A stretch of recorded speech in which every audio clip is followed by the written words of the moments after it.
P&O, brand new ship, and honestly, the response has been huge to the Britannia. We've got some great deals for the Britannia today. She's going to debut, Sean, in February next year in 2015. She'll be the biggest ship for P&O when she comes out. You're going to see some wonderful images here. 141,000 tonnes. She'll have just over 3,500 passengers, and she is going to feature some amazing things. First and foremostly, to do with the food and the dining on board, because basically P&O have employed lots of big celebrity names. Ollie Smith's Glass House is on there for the wine with a new egomatic system, so a great section of different wines. Atoll Culture will have a fantastic restaurant, Sindhu, on board. You're going to have a great chance to enjoy the Cookery Club. The first time P&O will feature one of those. You've got P&O regulars like Marco Pierre White, and also Eric Landlard as well. He's going to have his own cake shop on board, just off the kind of the grand area, the kind of piazza-style central area on board.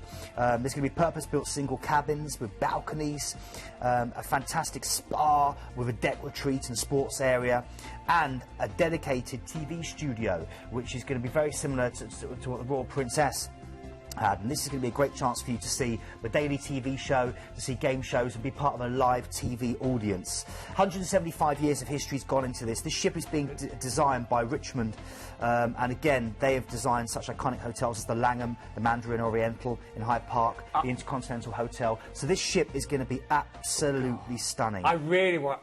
we've got to make sure we go on board her absolutely next year. Got to. As long as you promise to wear that shirt as we walk up the gangway, I'll wear this one. I'll certainly get noticed if I do. But there's nothing like being on board a brand new ship, and this is her maiden season. You're going to be one of the very first ladies and gents to sleep in those beds, to enjoy the new restaurants, the bars. It's going to be amazing. And as you say, you know, I know for myself as a cruise director, when you take out new ships, as we've done, you know, on that time you get all the very best of the entertainers that the company can provide, all the very best of the team going to that new ship. So the experience will be quite unique, very exciting, like an amazing party. We will say that the demand has been outstanding for this.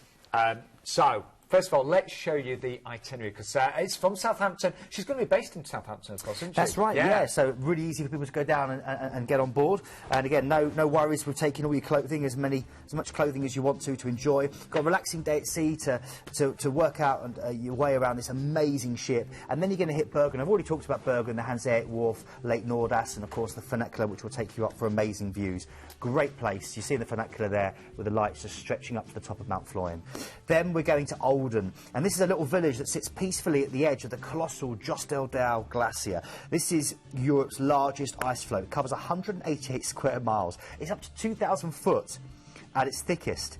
It's not the only glacier in the park, but you can walk along these amazing wooden bridges over waterfalls, through mountain valleys, right up to the glacier's face, and you're just going to see some stunning views that will stay with you forever. The salmon swimming upstream in rivers like this, which the amount of wildlife around you, and of course Lake Olden as well, which is known as one of Norway's most beautiful lakes, which has this unique glacier milk substance which shimmers over the surface. Now, on to Flom next, isn't it? Yeah, but a little place between steep mountains. I know it's one of the favourites when we talk about it, Sean. You're soon going to get a chance to see this. Set in a deep tributary in Fjords, which is the world's longest and deepest fjord. It's surrounded by these towering cliff faces you're seeing. It's the place where you can go on the world's steepest railway, or one of the world's oldest railways as well, up these sharp bends and through cliff edge tunnels, and it's a magical experience. You can also adventure into the White Caves of Gudvangen, where classical music and a light show is going to bring all the stalagmites to life for you. You can sip a frothy cappuccino from the Stenheim Museum and see amazing views across the fjords, or you can head out to Unredal, where there's 300 goats and 2 Norwegians and some amazing goat's cheese to enjoy.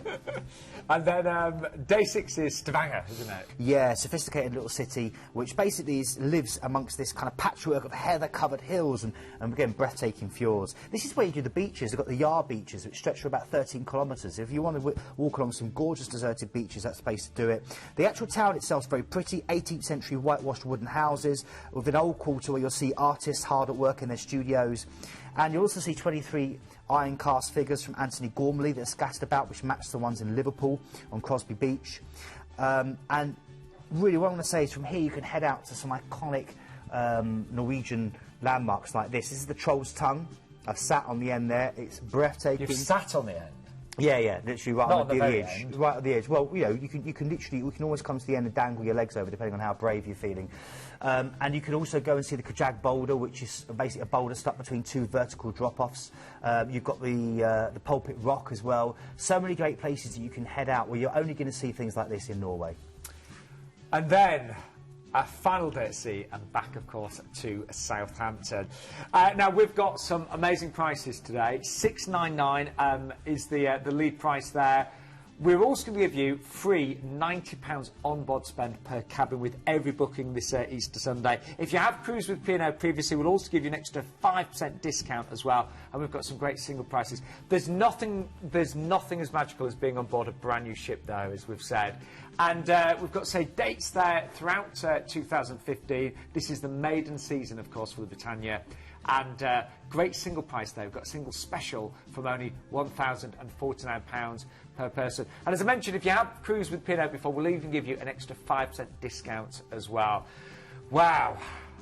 Price-wise, by the way, we often get asked, how do the prices vary depending on the dates? That just gives you a little idea of the prices throughout April, May, June, July, August. But again, if you've got any questions, any queries, we have got a very experienced team, some fabulous cruise consultants, and they're there to help. So even if you're not sure, you've just got a few little questions that you want to run past the team, they're there to help, and they're open until 9 o'clock tonight. 10 o'clock tonight. Oh, 10 is it? The show's an hour later, so open a little bit later. Oh, that's great. Yeah, so that's good. So from now, I'm going to move the show back an hour, which is great. At 6 o'clock, they'll be there a little bit later. Brilliant. So they're even working on an Easter Sunday, and so they'd love to chat to you this Sunday.